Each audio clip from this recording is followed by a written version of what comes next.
Dread dust infection has surpassed 70%. I can no longer acquire the target by myself. Captain, you'll have to do it for us. Aim for where its shell is thinnest. That's where it's the weakest. The railgun takes some time to reload. Do I have to wait for it to trace over top?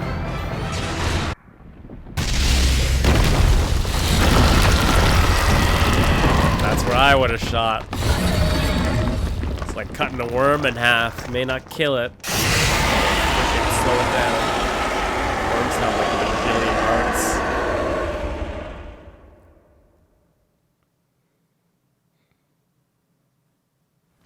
Just a moment. I'm still getting energy readings from the Lord of Dust.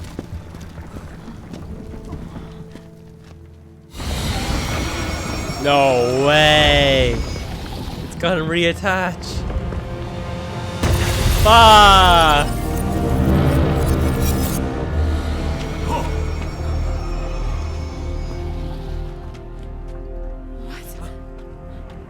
It's doing something!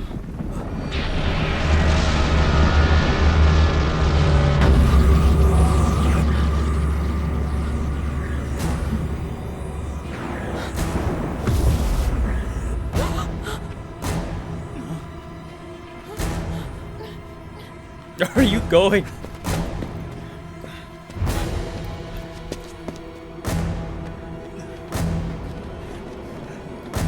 Look! That wormhole!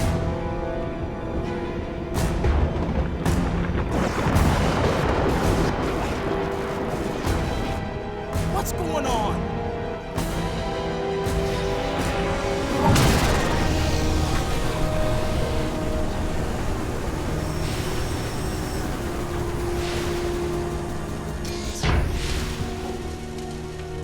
We're about to get the screw. Listen up.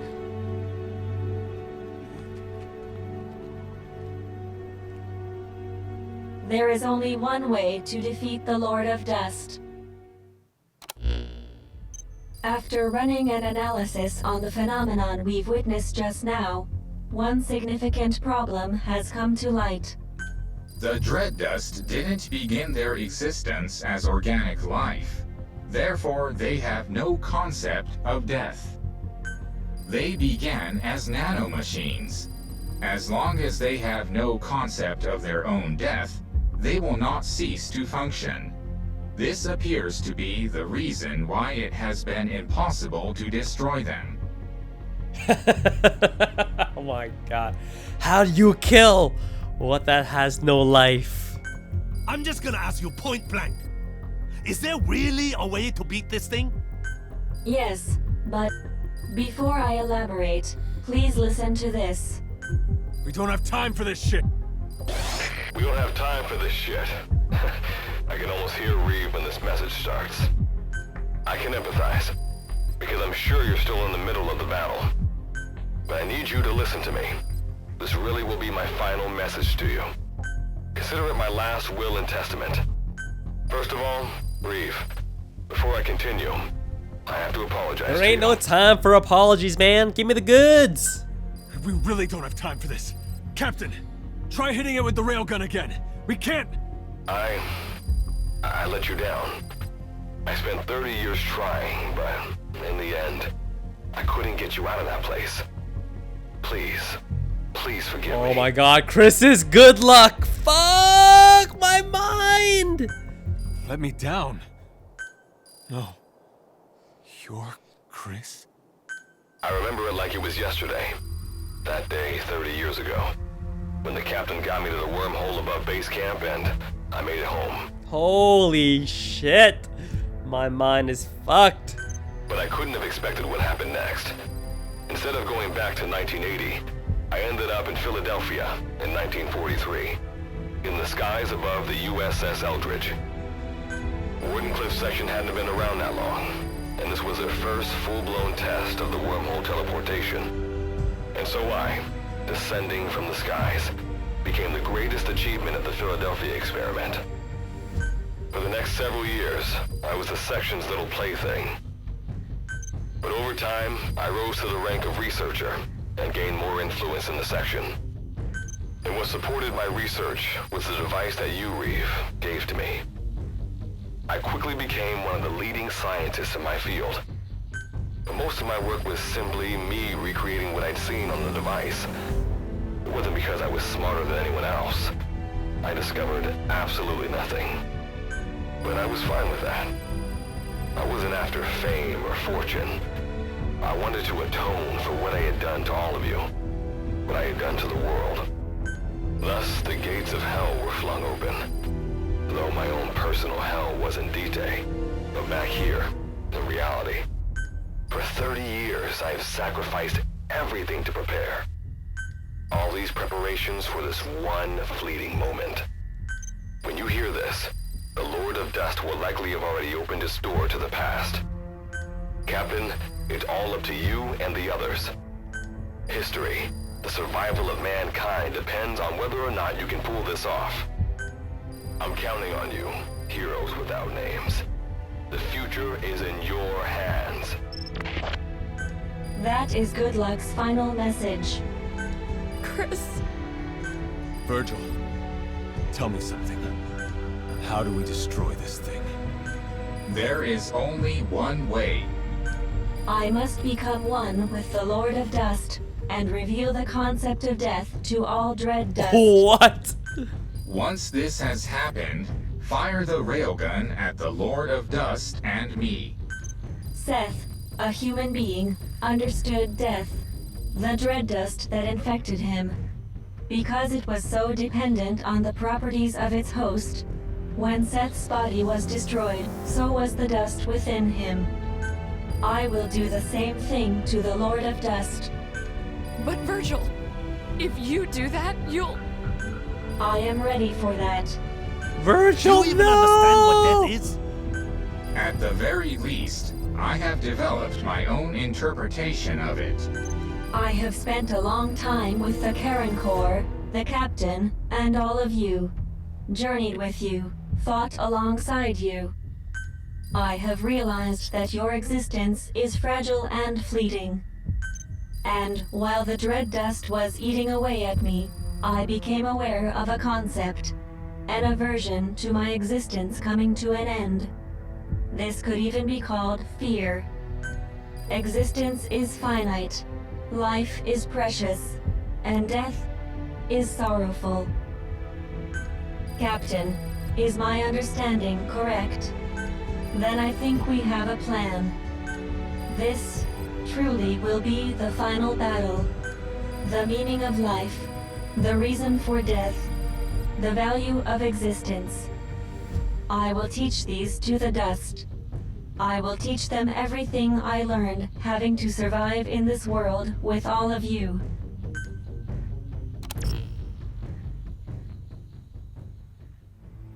I am ready to do this. We leave the rest of the work to you. There is no more time. Goodbye, everyone. Bye, Hardak. I designated myself as the target. You must do the rest.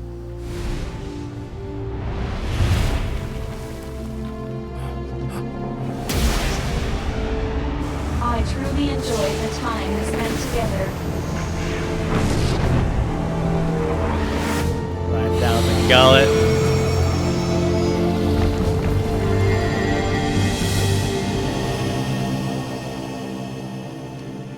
Get to the railgun. Stop staring. Not alone. Whatever the pain, we'll get through it together.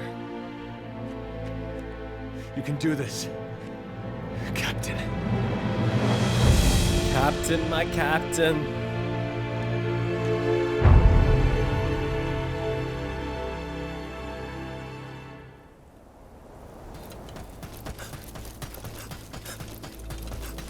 Let's go.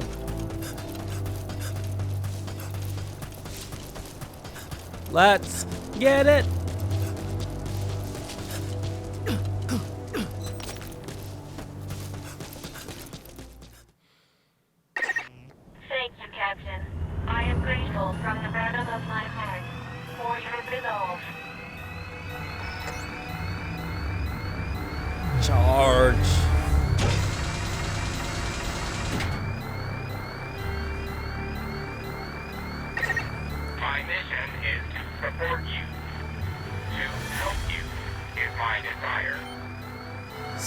Sayonara.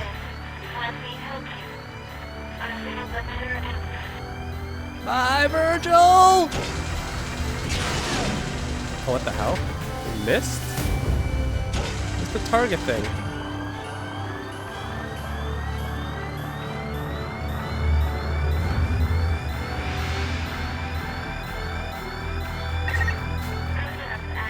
Oh, there it is.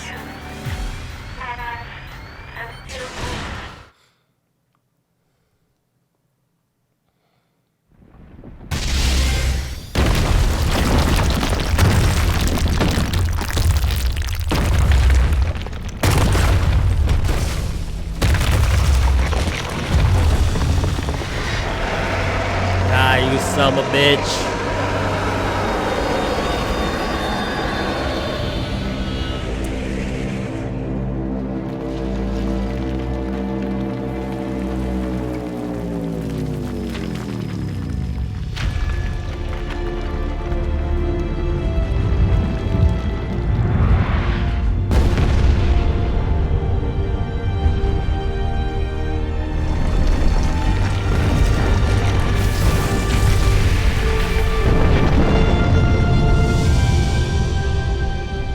We did it!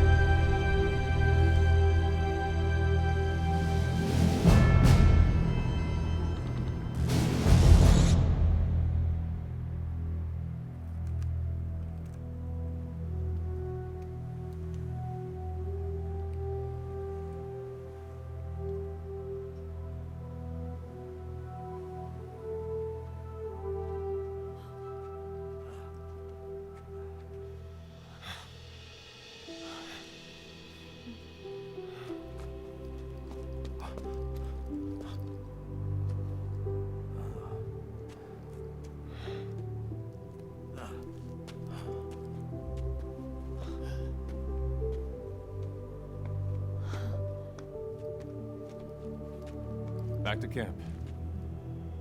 Let's go home.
Operational Support Program, Virgil AT-9, reboot complete. Revealing the concept of death to the Lord of Dust was a success. However, I myself survived the process. Though the destructive power of the railgun was extraordinary, as you can see, it didn't destroy me. It appears my body was built with the same materials used to construct nuclear blast shelters. According to my analysis, it was designed this way in case of nuclear war. This was quite a surprise. Also, the dread dust that had infected us has ceased functioning. As a result, my personalities have merged into one. So I should be able to provide you with firmer guidance from here on. Getting home may turn out to be a long paddle, but as they say, Captain, a journey of 1,000 miles begins with a single step.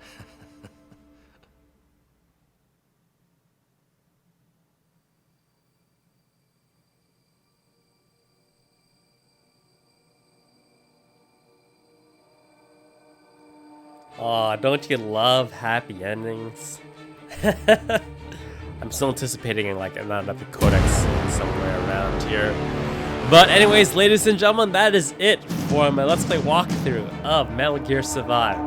I said it before, if you view it as just a standalone game and not kind of ignore the whole Metal Gear thing, I personally enjoyed it. That's why I powered through it. I played multiple sessions for way longer than I should have because I was just so engrossed in the game. Survival horror, not horror, but survival, zombies, base building.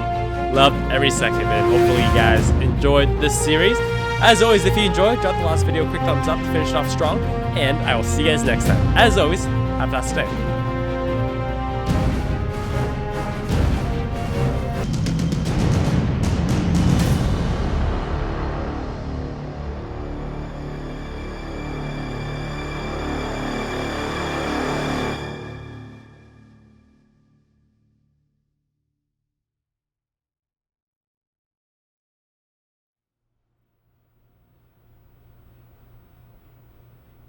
Explain yourself. According to you, a massive wormhole would appear over Mother Base during the battle with XOF. Forgive me. It would appear I made a miscalculation.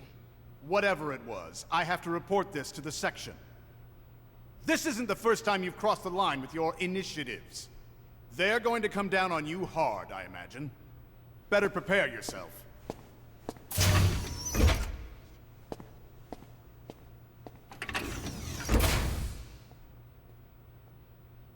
Fine by me. History was changed. Thank you, heroes without names. And thank you, Captain. But this isn't the end. Now it's my turn to fight. I will get you all out of that place. And then I continue to keep watch. To ensure that technology run amok cannot destroy the world again. This time, we will build a better future.